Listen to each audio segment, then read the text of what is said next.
คณะบริหารงานศูนย์กลางพรรคคอมมิวนิสต์เวียดนามได้ส่งโทรเลขเศร้าสลดใจมายังคณะบริหารงานศูนย์กลางพรรคปฏิสนปฏิบัติลาวต่อการมรณกรรมของสหายไสสมพรพรหมวิหารกรรมการกรมการเมืองศูนย์กลางพรรคประธานสภาแห่งชาติแห่งสาธารณรัฐประชาธิปไตยปฏิสนลาวคณะบริหารงานศูนย์กลางพรรคคอมมิวนิสต์เวียดนามสภาแห่งชาติประธานประเทศรัฐบาลและคณะกรรมการศูนย์กลางแนวโน้มประเทศชาติเวียดนามได้ส่งโทรเลขเศร้าสลดใจมายังคณะบริหารงานศูนย์กลางพรรคปฏิสนปฏิบัติลาวสภาแห่งชาติประธานประเทศรัฐบาลศูนย์กลางแนวลาวสั่งชาติแห่งสาธารณรัฐประชาธิปไตยปฏิสนลาวต่อการมรณกรรมของสหายไสสมพรพรหมวิหารกรรมการกรมการเมืองศูนย์กลางพรรคประธานสภาแห่งชาติแห่งสาธารณรัฐประชาธิปไตยปฏิสนลาวซึ่งมีเนื้อในดังนี้คณะบริหารงานศูนย์กลางพรรคคอมมิวนิสต์เวียดนามสภาแห่งชาติประธานประเทศรัฐบาลคณะกรรมการศูนย์กลางแนวโน้มประเทศชาติเวียดนามและปฏิสนเวียดนามขอแสดงความเศร้าสลดใจและอาลัยอาวรณ์อย่างสุดซึ้งเมื่อได้รับข่าวสหายไสสมพรพรหมวิหารกรรมการกรมการเมืองศูนย์กลางพรรคประธานสภาแห่งชาติแห่งสาธารณรัฐประชาธิปไตยปฏิสนลาวได้ถึงแก่มรณกรรมในวันที่ 8 สิงหาคม 2026 สหายไสสมพรพรหมวิหารเป็นผู้นำที่โดดเด่นของพรรครัฐและปฏิสนลาวเป็นนักคอมมิวนิสต์ที่จงรักภักดีและได้อุทิศชีวิตทั้งหมดของตนให้แก่ภารกิจการปฏิบัติของพรรคปฏิสนปฏิบัติลาวให้ภารกิจการปกปักรักษาสร้างสาและการพัฒนาประเทศลาวที่มีสันติภาพเอกราชเอกภาพและเจริญรุ่งเรืองในฐานะตำแหน่งที่เป็นประธานสภาแห่งชาติ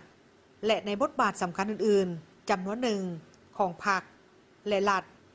สหายได้มีการประกอบส่วนอันสำคัญเข้าในการปรับปรุงระเบียบกฎหมายให้สมบูรณ์เสริมขยายประสิทธิภาพและประสิทธิผลของสภาแห่งชาติลาว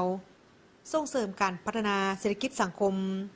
เสริมสร้างความสามัคคีภายในชาติและยกสูงฐานะของลาวในเวทีสากลสหายไสสมพรพรหมวิหาร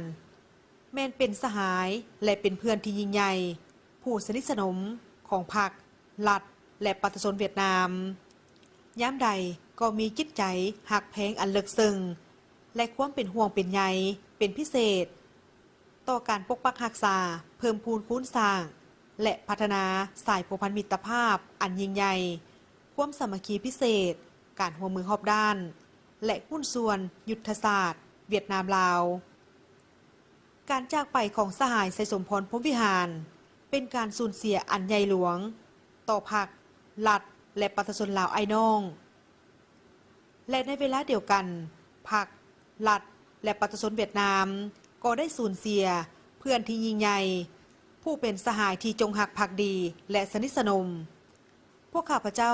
เชื่อมั่นว่าพรรครัฐและปฏิสนลาวไอ้น้องและครอบครัวของสหายไสสมพรพรหมวิหารจะผ่านพาความทุกโศกเสียดายการสูญเสียอันใหญ่หลวงนี้โดยไว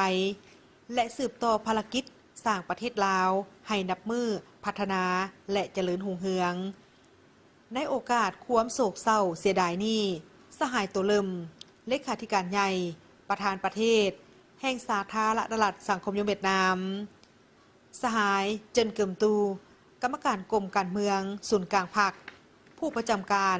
คณะเลขาธิการศูนย์กลางพรรคคอมมิวนิสต์เวียดนาม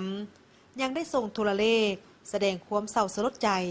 มายังสหายทองลุ้นศรีสุริตเลขาธิการใหญ่ประธานประเทศแห่งสาธารณรัฐประชาธิปไตยปฏิสนลาวสหายวิไลหลาคำฟองกรรมการกรมการเมืองศูนย์กลางพรรคผู้ประจำการคณะเลขาธิการศูนย์กลางพรรคปฏิสนปฏิบัติลาว